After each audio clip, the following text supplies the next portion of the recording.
In this video, I'm going to show you how you can easily add photos in Facebook. Be sure to watch the video to the very end so you don't make any mistakes, and of course do not forget to like this video and subscribe to my channel.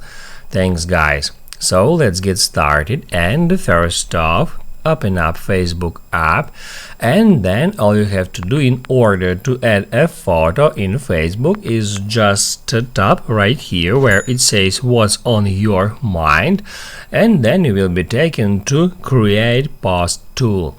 That's where you can create new post on Facebook. You can enter some text here, and once you've done that, just stop right here at that photo icon, and that will open up your camera roll. From here you can choose any photo or multiple photos at the same time, and all you have to do now is just hit add done to attach all these photos to your Facebook post. Once you've done that, just hit add post.